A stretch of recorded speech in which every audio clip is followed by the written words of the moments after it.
Please welcome your 2006 National Conference host, First Global Vice President Bill Stevens.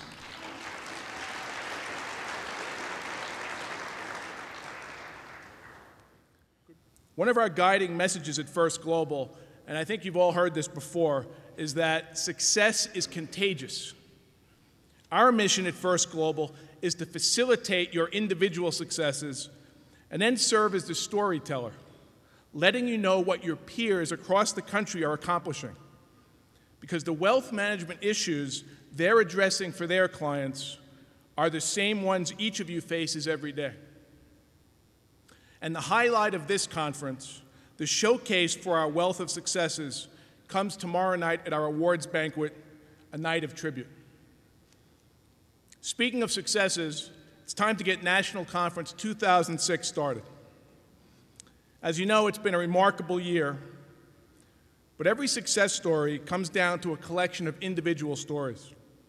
Individuals going beyond the ordinary, striving to be the best they can, persevering in the face of adversity, staying focused on goals, and clinging to strongly held beliefs.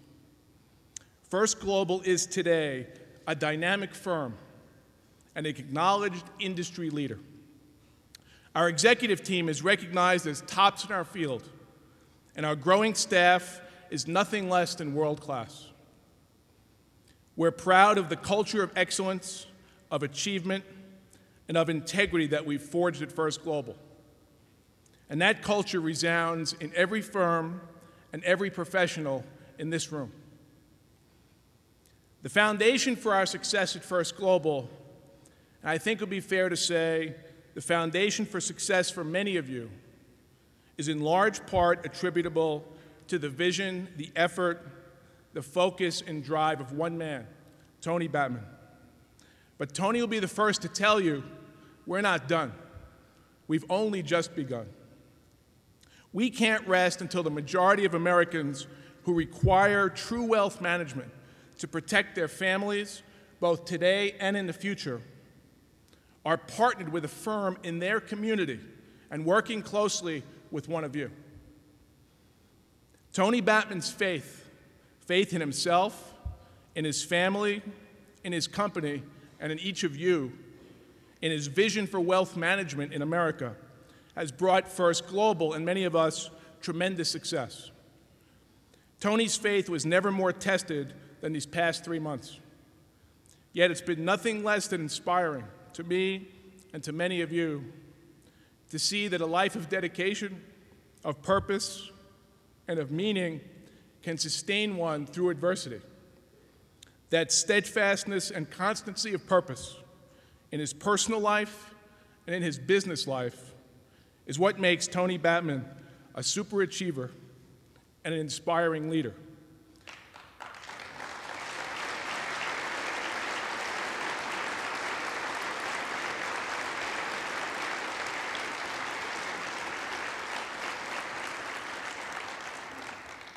Please join me in welcoming the founder and CEO of First Global, our leader and our friend, Tony Batman. Good morning. It is my privilege to welcome you to our 14th annual National Conference. Each year we take out time from our busy schedules to gain a new perspective, and we take the opportunity to get reacquainted with old friends and reflect on what we've accomplished this past year, and to size up the opportunities and challenges that face us all. Las Vegas is always a great place to pick up new stories to tell back home. It's a great people-watching place. Like yesterday, Vicki and I saw a 90-year-old woman in a wheelchair parked in an aisle pulled up beside a slot machine at the end of a row of quarter slots with her left hand holding an unfiltered cigarette supporting an inch-long ash, and her right hand playing the slot as fast as she could in a cloud of rancid cigarette smoke. It's an experience that I have seen 100 times here in Las Vegas, and I'd laugh every time I see it. I could only wonder how much of her Social Security check she spends on those slots every month. Later on, we both saw an 80-ish-year-old man also at a slot machine, motionless, hunched over, eyes peacefully closed as either asleep or dead. Either way, he was perched on his stool with his center of gravity so perfectly balanced that a slight breeze would have blown him off the stool. It was the most incredible thing I've ever seen before. It's like a stork standing on one leg. His complexion was very, very pale, and I wondered all last night if I should have rendered him aid. He seemed very, very peaceful, and when the good Lord decides to take me, I want to be as content and as happy as that man seemed to be at what he liked to do. This conference is all about entrepreneurship. You see, entrepreneurs like you and like the First Global Leadership Team are a different breed of business cat. We are truly the engine that drives commerce and makes society better. Not every professional or every business person is an entrepreneur, contrary to what they might think. In my way of thinking, entrepreneurs constantly think about and act on taking their scarce resources to higher levels of productivity from their current levels of productivity. Those scarce resources being, of course, land, labor, capital, time, clients. We always want to take them from current levels to higher levels of productivity. The result of mastering entrepreneurship is that you will have created and generated so much value for your clients, and thus have created phenomenal profits for you and your firm, and enough cash flow for you to spread around to your partners and your staff. Enough of the spoils of a well-run business to have handsomely rewarded all the key players that contributed to its success. This conference will deliver on its promise of entrepreneurial development for wealth managers. I am happy to say that I've already caught up with some old friends at last evening's welcome reception, and I look forward to catching up with the rest of you over the next 3 days. Even if I have not yet met you or developed a personal relationship with you, I do know that all of you and I have very much in common with one another.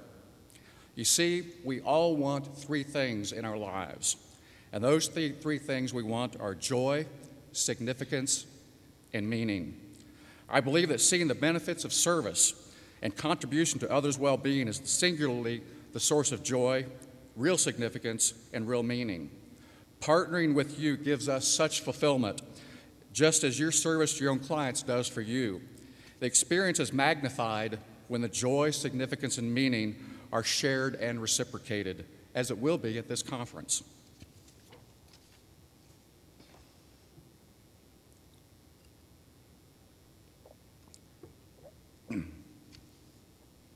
As for reflecting over the past year, I can honestly say it has been a tremendous year for First Global.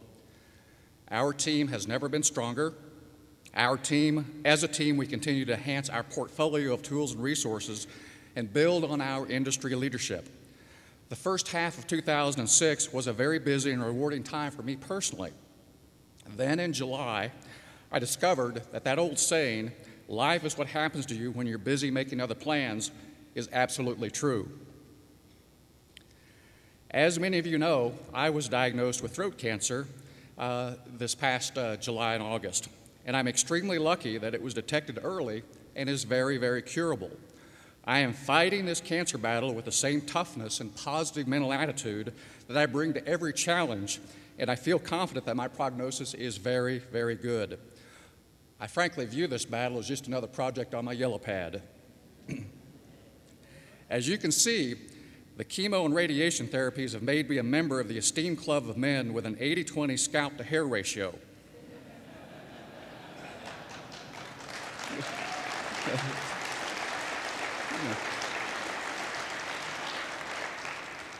I am honored to be among other hallowed members in this 80-20 scalp-to-hair club: Tom Byer, Bill Stevens, Art Husami, Tom Perry, Ken Olson, and a few hundred others of you guys out there that I see in this audience. Even though my hair is slowly growing back, I kind of like the look, and I just might keep it if Vicki will allow me. Seriously, my cancer was detected early and is curable because of my annual medical physical. I experienced no pain in the hardened lump on my neck. My family has no history of cancer. I practice none of the lifestyle risks like drinking or smoking that generally leads to this form of cancer. I'm a fitness rat, working out at least 4 times a week, and I was probably the healthiest I've ever been in my life when I was diagnosed. Had it not been detected early, the disease may have progressed to a point of no return. So, I ask all of you, please, please honor your family and yourselves by getting that physical. Many people need and love you. Having said that, I must say that I really do not have the words to express how important your thoughts and prayers have meant to my family and me over the past 3 months. I have been sustained by your outpouring of care, concern, and prayer, especially prayer. Thank you for your encouraging words.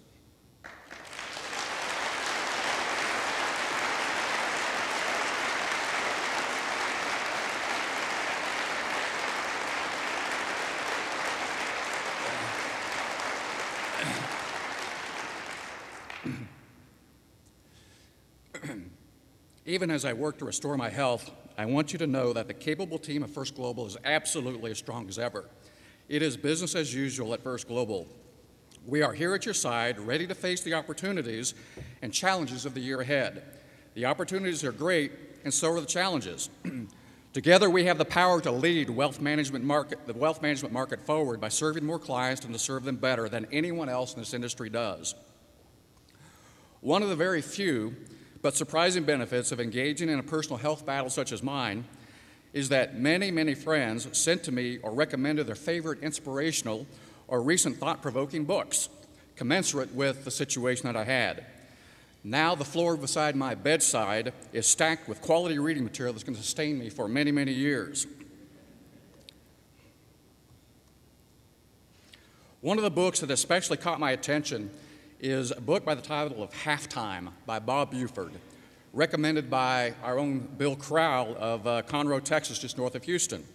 Once I started reading Halftime, I could not put it down. Everybody asks me from time to time, what's my most recent memorable book, and this one really connected with me. Halftime, short read, is unlike any book I've read on motivation in life in that it speaks candidly about how the first half of our lives, we work our full heads off doing what we think is right, building businesses, raising family, being great fathers, being great business owners and leaders. And then something happens, either an event, business success, divorce, or a personal illness that causes us to begin rethinking really what is my purpose. And what this book is about is coming to halftime and rethinking the next half of your life. And one of the theories or thesis of the book is that the first half of our life we're working on success, and then the last half we work on significance. And I ponder that a lot, and I think there's a heck of a lot of poignant wisdom in that. But there's something remarkable about this particular profession, wealth management, that says that I don't think there has to be a first half and a second half. You see, wealth management affords that we do not have to separate a life of success from a life of significance. Wealth management is nothing short of significant. Properly executed, it seeks to protect your clients from financial consequences of death, disability, and long-term illness, to fund the best educations our children and our grandchildren can qualify for, to endow your clients with a comfortable retirement in which they retain their dignity by being financially self-sufficient, to create legacies, and meaningfully contribute to institutions they believe in. To be able to do that for people you love, your clients, is nothing short of significant. This vocation allows you to be successful and significant. I can't imagine any other, maybe other than the medical profession, that does this. But I urge you to take a look at Halftime.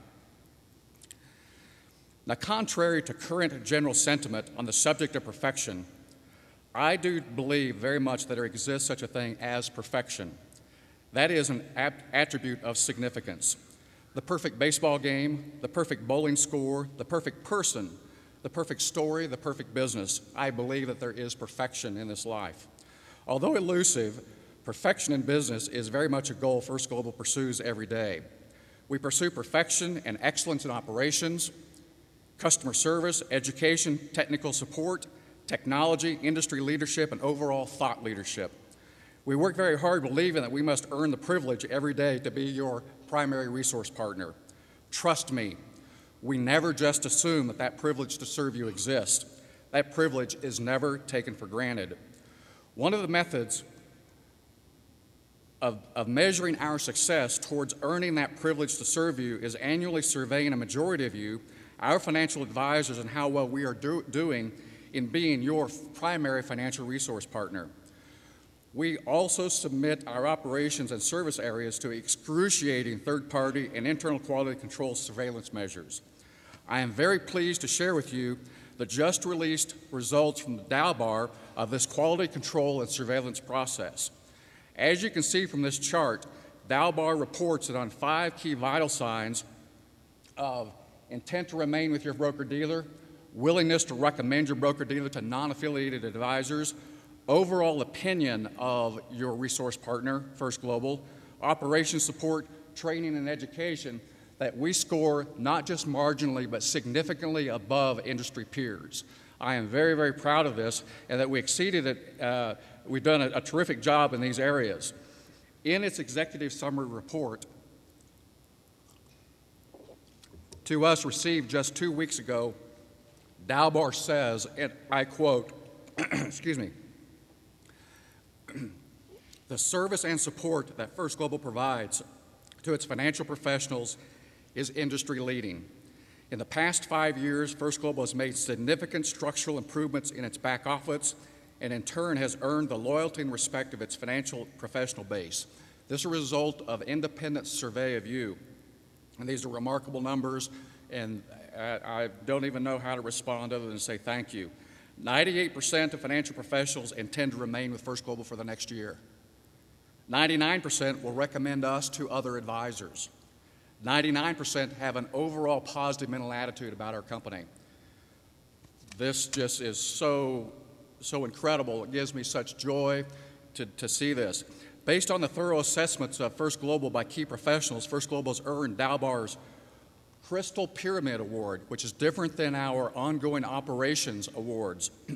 The DALBAR Crystal Pyramid Award is only awarded to those companies in the financial services industry that provide exemplary service to their professionals or their customer base. To qualify for this award, First Global met or exceeded rigorous criteria on key vital signs and earned a minimum of good on every single one of the 17 detailed service elements that are measured. I am very proud to continue DALBAR's announcement here that First Global is the only financial services firm to win the DALBAR Crystal Pyramid Award in 2006.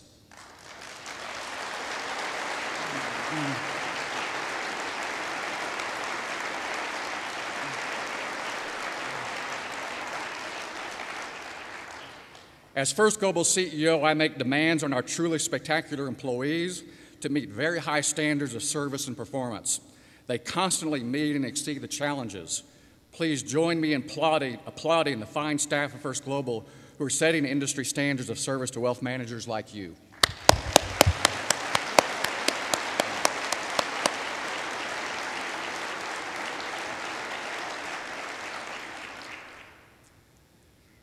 Let me shift gears now to matters that are even more relevant to you. I firmly believe that hugely profitable and monstrously significant wealth management firms will be built in the next 5 years. Our commitment is to help you define the standards of excellence in wealth management that your competition can only dream of emulating. And that brings me to the focus of my remarks this morning. I will talk about 3 key realities and strategies you must consider as you set about defining excellence and thus dominating wealth management in your market. But first, I want us to reflect and gain perspective as to how we got to where we are now. This is a first step in accurately defining current reality, which leads to an obvious vision for your mission. I will emphasize frequently for the remainder of this presentation the forces I see that are being unleashed in our economy that will be very good for you, very good for your families, very good for your businesses. First Global and I are very, very bullish on the next decade. And for anybody to not have confidence in the U.S. economy, the U.S. capital markets, and confidence in this profession has no basis in reality. In the parlance of Las Vegas casino culture, I am betting very big on the next decade. Most of you know that contrary to most people's beliefs about them, entrepreneurs are not risk takers. Truth be known, most entrepreneurs are wussies. I'm not diminishing the importance of making big, important, gut-wrenching decisions that we entrepreneurs must do. Entrepreneurs appear courageous only because they study things more than most people are willing to study them. They also have immense confidence in their abilities to right-side any upside-down situation and turn it to their benefit only because they had already assessed that situation and how they would react to it.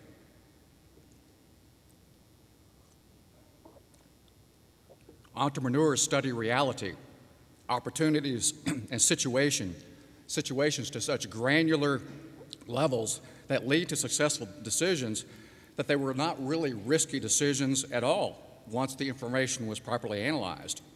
The decisions to them were more like sure bets than a risky venture. That is how I feel about yours and our opportunity in the near future. 2006 is a silver jubilee year for all of us in ways you will soon discover. Over the past 25 years, our profession, our society, has had one heck of an economic run-up of which we have all tremendously benefited. It is foolish to forecast by extrapolation what the next 25 years beholds us, but for the next 5 to 10 years, you and your firms will experience prosperity beyond most of your current long-range planning. That is, only if you do the right things.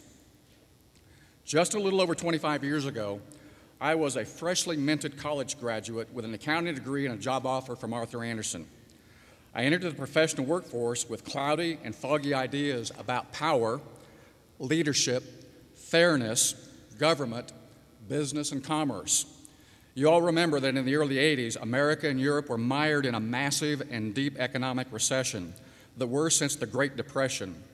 Political malaise rooted in fear and indecision, high taxation and excessive government regulation that stifled productivity and entrepreneurship. For all you youngsters out there, this was a worse time to find a job than you have or probably ever will experience. The times were miserable. Margaret Thatcher, in her 1978 inaugural Prime Minister speech, summed it up by saying, Britain had lost her way. Because of the excesses of centralized and regulation-minded government, the enemies of capitalistic democracy. She was speaking on behalf of the entire free world.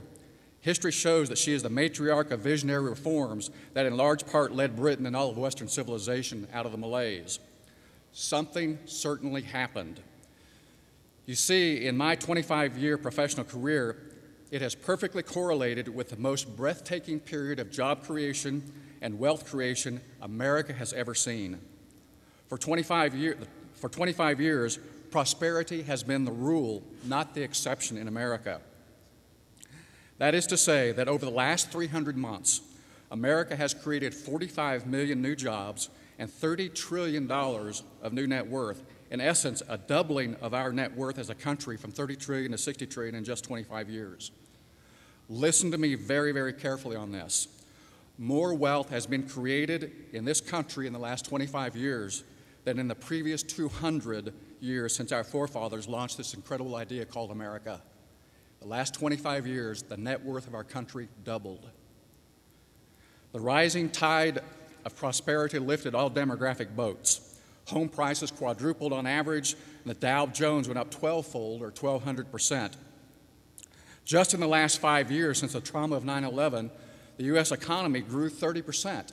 Just in the last 5 years since 9/11. Our GDP today is $3 trillion higher than it was 5 years ago. That change alone surpasses the entire size of the world's hottest economy, China. Our growth in the last 5 years is already bigger than the entire economy of China, which is getting all the play these days. We live in a remarkable playground.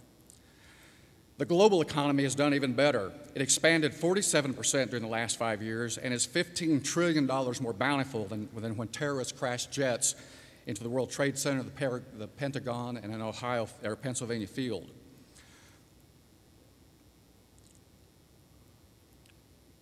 Whatever the cause of the forces behind the phenomenal period of wealth creation, whether it be significant gains in white-collar productivity, the PC revolution, relatively cheap energy, the growth in the U.S. population from 250 million to 300 million. I don't know if you knew that we added 50 million new souls to this country in the last 25 years. Not all of them were immigrants. Or as most economists believe, the growth was due primarily to the Reagan tax cuts. And I'm not here to make a political speech. We'll leave that to Mort Kondracki. But whatever the cause, you and I have prospered immensely over the last 25 years, and we must never forget that we rode a great wave, and now we must contemplate both the probability of the next wave and what the forces will be that will cause that next big wave. Will the Dow Jones repeat its phenomenal 25-year, 1,200% run in the next 25 years? Which would mean it would hit 144,000 on the Dow by the year 2031. An astonishingly high number, but back in 1981, they thought that 12,000 was an astonishingly high number from its base of 1,000. I just do not know. But again, I say that to have no confidence in the U.S. economy and the U.S. capital markets has no basis in reality whatsoever.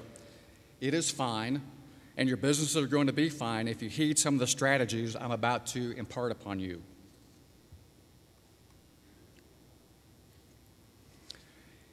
As the leaders of your firm, one of your primary duties is to communicate your firm's vision and mission on your partners and your staff with such frequency and such energy that the vision and the mission become encoded in everybody's DNA. I believe that this graphic should be laminated and at all times visible on your desk to remind you of the scope and depth of world-class, enterprise-based wealth management firms. This definition of wealth management is so important that I am purposely running the risk of offending you by reading this definition aloud to you, a college-educated audience that can read any PowerPoint slide as well as I can.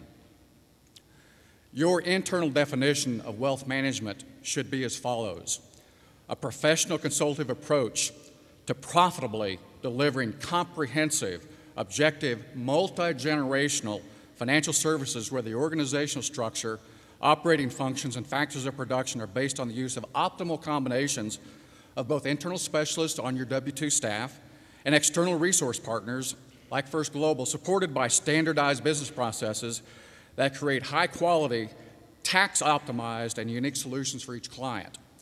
It's a bit wordy, but I think it nails it.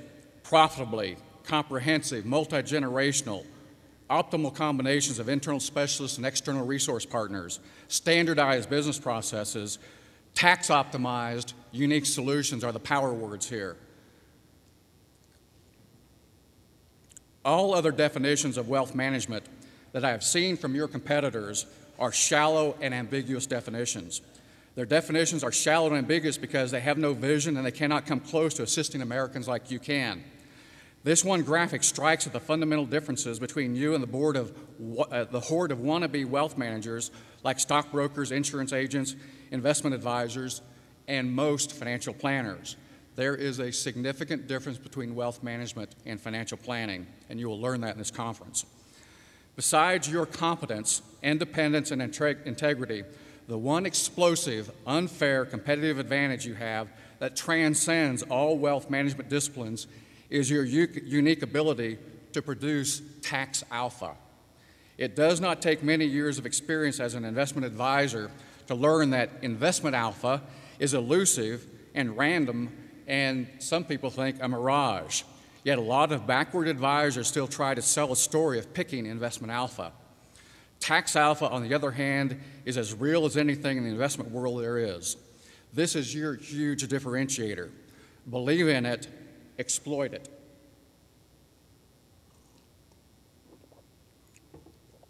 And in some of our breakout sessions, we'll talk about how you determine tax alpha and how you communicate your tax alpha value. And this is integral to any wealth management offering. Advice about any wealth management discipline, given in the absence of tax advice, is massive professional malpractice. Yet, all of the full-service Wall Street firms like Merrill Lynch, regional brokerage houses like A.G. Edwards, the bank brokerages like Bank of America, and insurance companies like MetLife explicitly state that none of the investment or insurance advice they give should be construed as tax advice.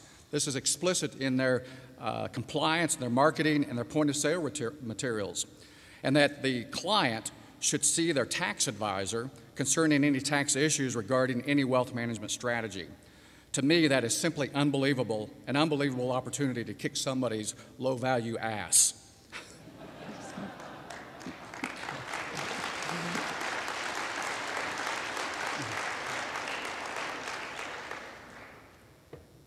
Even your so-called financial planner competitors are finally coming clean that they do not have the necessary competencies about federal income taxes and estate taxes. They are acknowledging now, finally, that tax awareness is not the same as tax competency. In fact, a fair argument can be made that the financial planning profession only exists because of taxes. It is gospel that the big shifts in tax policy during the Reagan era gave a big boost to financial planning. As Clint Eastwood famously pointed out in Dirty Harry, that a man's got to know his limitations. Most financial planners' limitations prevent them from playing in complex, comprehensive, tax-optimized, multi-generational wealth management space for the emerging affluent, which I'm going to talk about here in a moment, the emerging affluent families that demand wealth management services as we have defined them. Tax alpha is your unfair competitive advantage. Never get to purposely exploit it, and you will win almost every time. It is one of your WMDs, weapons of mass disintermediation.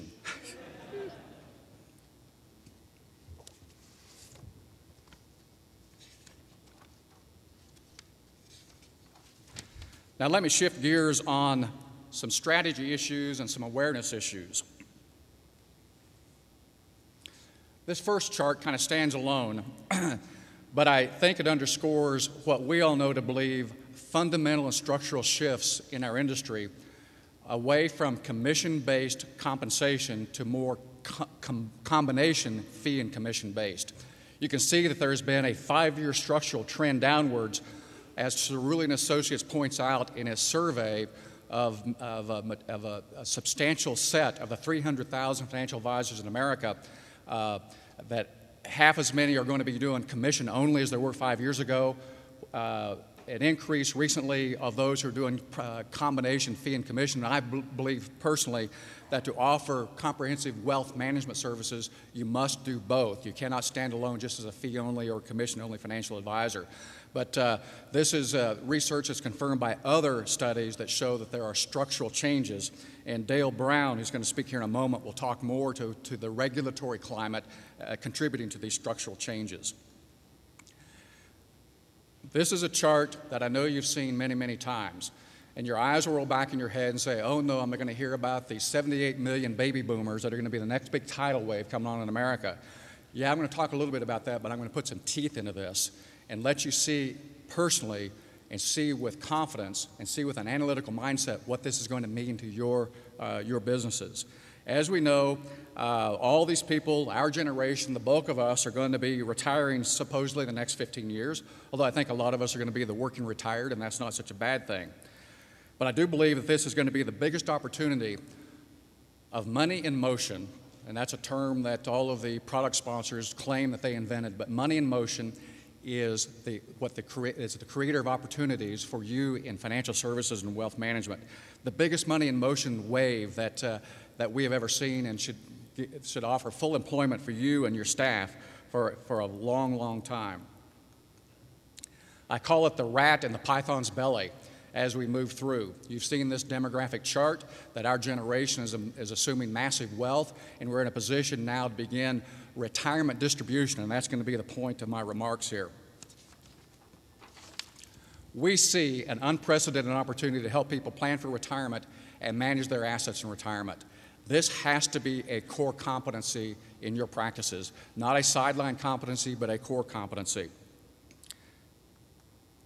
Just a few charts that some of you have seen. I'm still astonished at this. It reads this way, and we've got to thank Fidelity Investments for this, that a male today, age 65, has a 50% chance of living to 85, has a 25% chance of living to 92. If you're female, 65 today, you have a 50% chance of living to 88 and a 25% chance of living to 94. But the bottom chart is one that's most astonishing to me.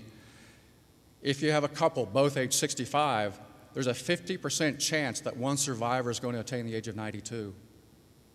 Boy, there is need for your services. There's a 25% chance that one survivor is going to attain the age of 97. That is, if today both of them are age 65. I find this absolutely phenomenal. And the need for retirement distribution planning is more important now, and you'll see in some charts ahead. We've got to be leaders in this game, and believe me, it is going to be a seriously played game. Look at all the advertising that you see during prime time of your competitors trying to position themselves as America's retirement planning experts. That's where all of the big soldiers are being lined up, and the game is going to be played for wrestling control of the assets. But here, sources of income at retirement. People who retired at the age, in 2004, look at these. 20% of their income, or they're anticipating, they're set up that 20% will come from Social Security, 21% from pensions, 19% from savings. Look at that, 38% from earned income. Average Americans are on track to have only 57% of the pre-retirement income needs net. With a newly, I hear this, that the goal now is not 75%, but 85%.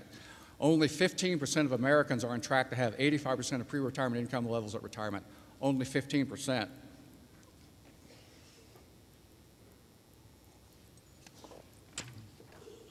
And I want to also point out that people that were retired in the year 2004, 75% counted on Social Security for more than 50% of their retirement income.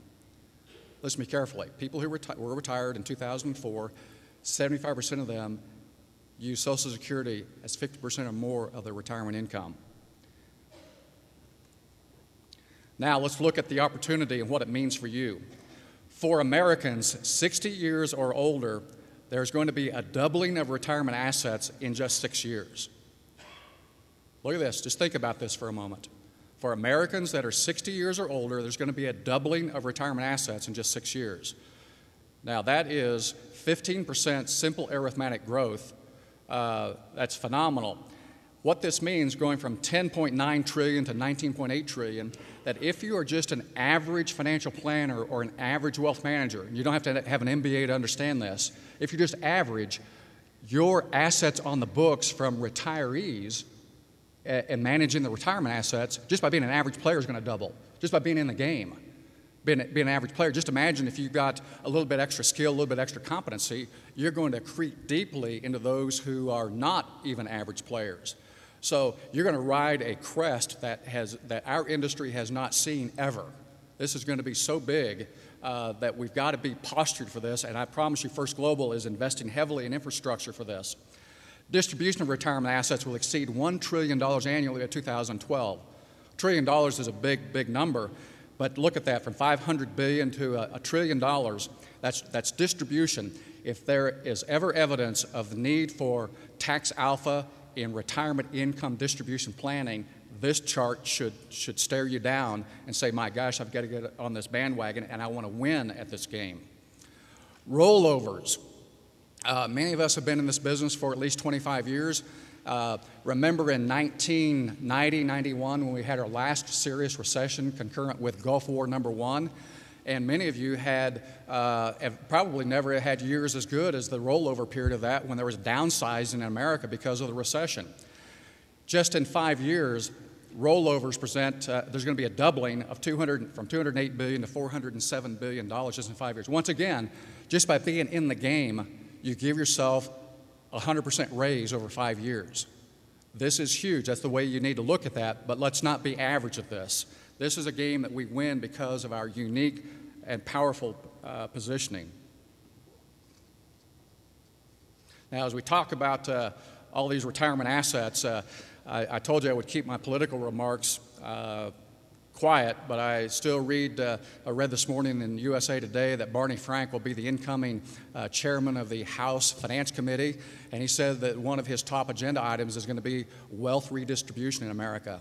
And they're going to be focusing on a lot of these things, taxes. It's going to be a full employment opportunity for you if the Democrats act upon on their agenda. Now I want to shift gears on you even more, and I'll couple my retirement observations into something that we all need to really embrace, and that is understanding the stratification of American households. We're now going to think like MBA strategists about your businesses. I have hijacked what I think is probably some of the best stratification that can be purchased at a substantial dollar, and that's from Cerulli & Associates. Cerulli has identified 6 distinct segments of American society, different households, and you can see them defined by tiers and what markets they are. The conclusion that I'm going to lead you through here is what game, what segment should you be playing in for the next 5 years? And I submit that many of you probably have been in the wrong segment. Now, we all have altruistic needs, and we need to be serving others, even on a pro bono basis, but we still have to build profitable businesses, and we cannot do pro bono work unless we have profitable businesses. So I'm going to help you figure out what target markets that we should be focusing on. We just study that chart a bit, and I'll expand upon it here in a moment, but listen to me very carefully on this. As a result of the U.S. government survey or census and the President's Council of Economic Advisors, as well as the Federal Reserve, study this all the time, there are 120 million households in America, many of them single parent or single person households or huge families, but 120 million households in America. And we know we recently as a country hit 300 million citizens, a huge, powerful economic bloc, but 120 million households. 75% and upwards of 80% of those households have less than $100,000 to invest.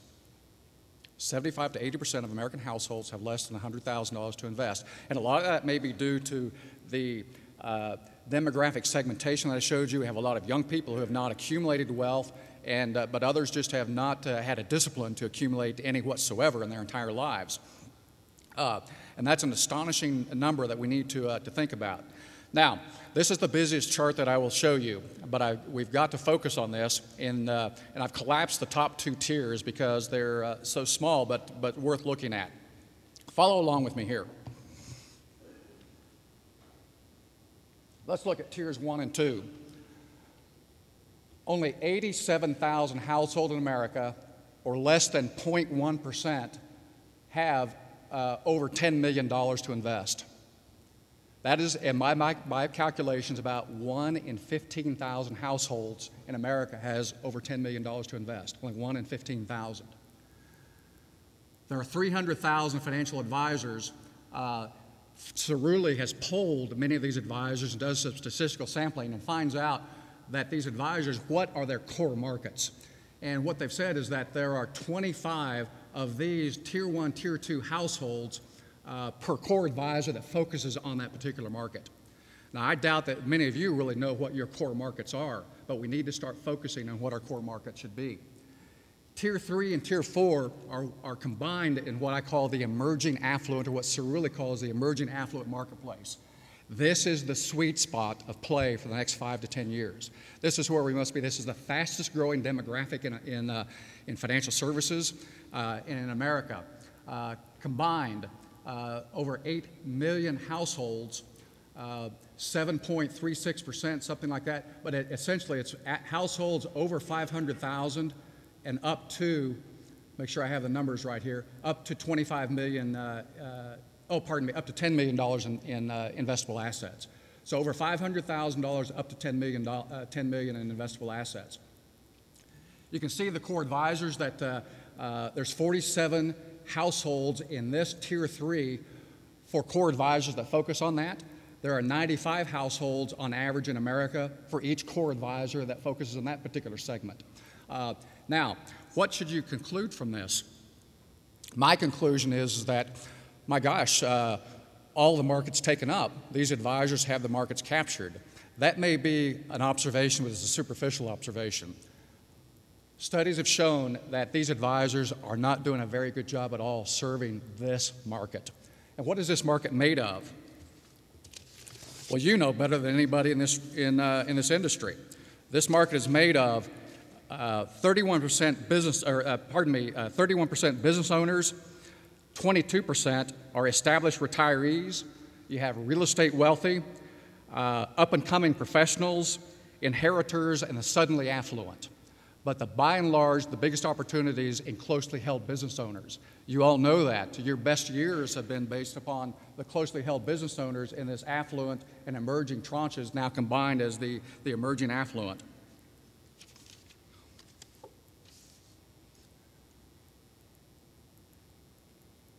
Look at the masses here. I said 120 million households. I'm sorry, 110 million households. 69% have less than 100,000. Cerulli actually says it's more like 80% have less than $100,000 to invest. Now, I want to make an observation here.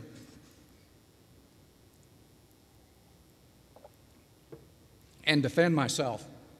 As I talk about moving upscale, and we all need to move upscale because this is where most advice is sought in this marketplace, not down here.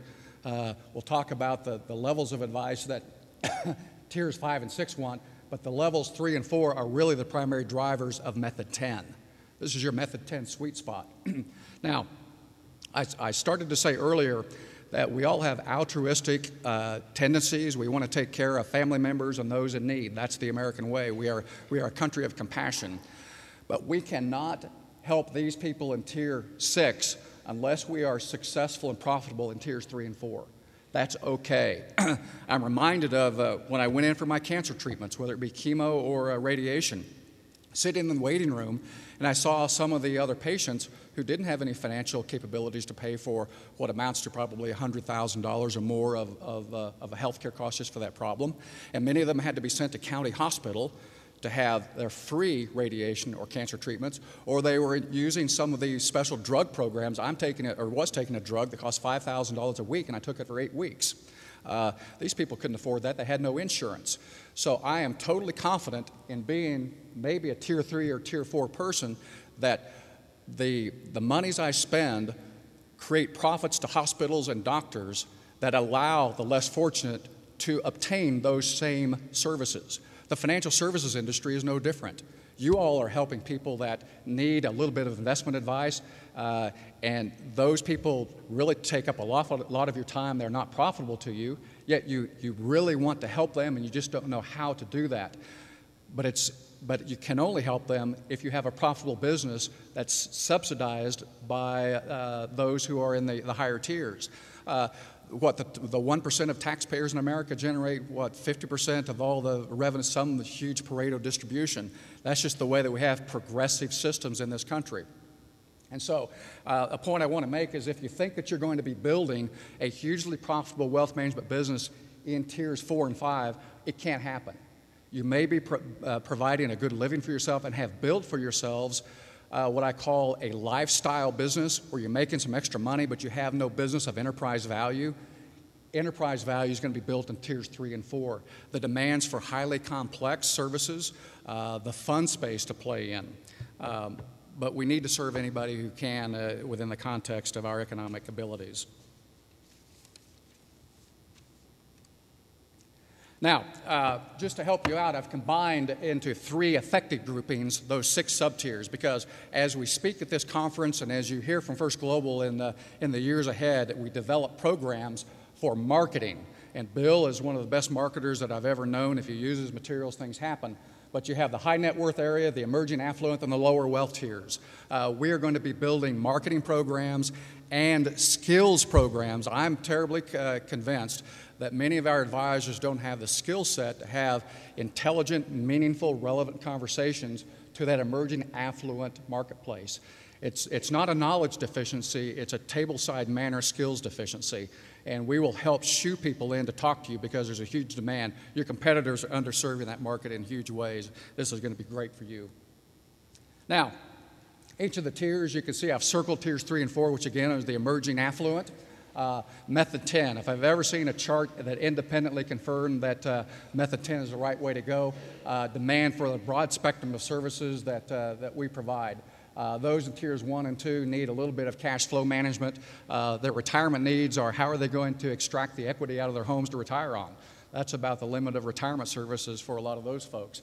And of course, for tier 6 on the end, those who have $75 million of net worth, charitable planning, and business asset transition, and among other things.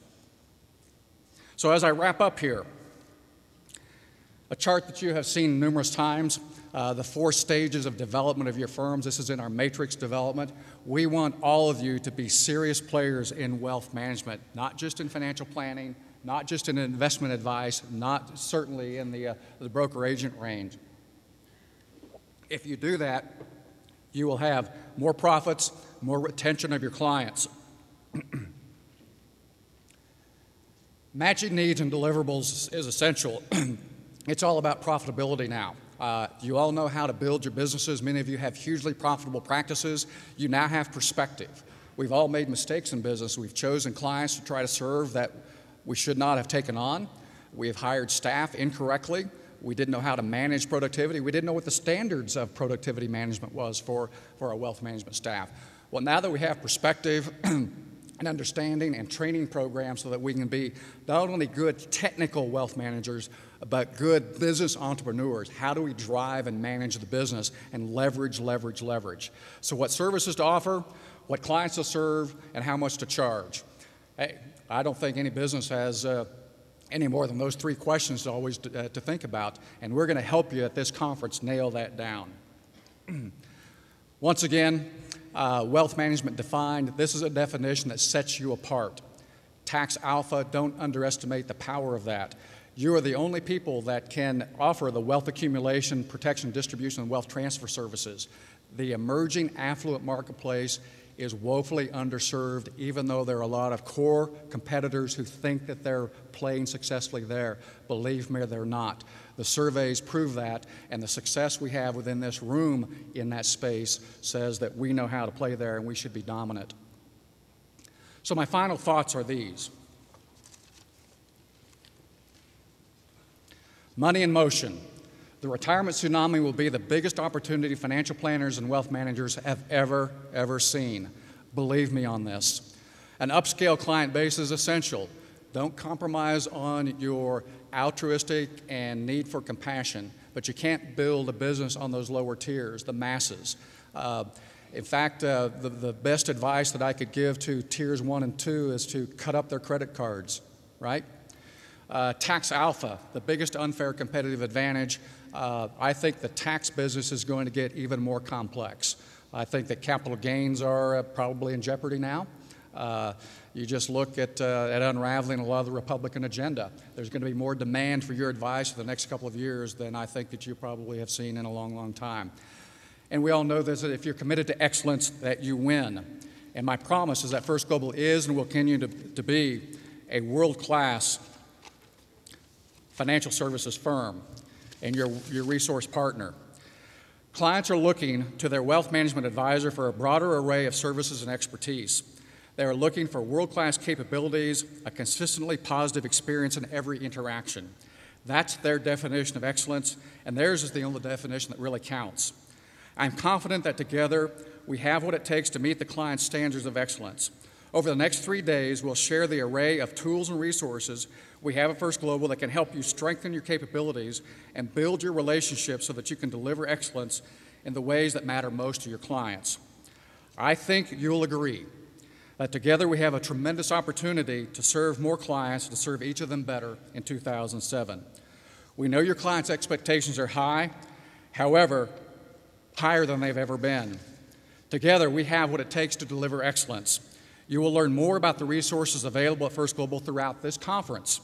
I encourage you to actively listen in every session and participate when you have the opportunity. We're here to share experiences and to learn from each other. First Global is grateful that you have taken the time out of your busy schedules to be here, and we look forward to a productive and fun 3 days. Most of all, we look forward to working at your side, facing both the opportunities and the challenges in the year ahead. We want you to leverage onto us all that you can so that you can maximize your time in front of clients and maximize your profitability. We're delighted to be your partner, and we're very excited about what you and First Global can accomplish as partners in 2007. And oh, by the way, please get your annual physical. Thank you very much.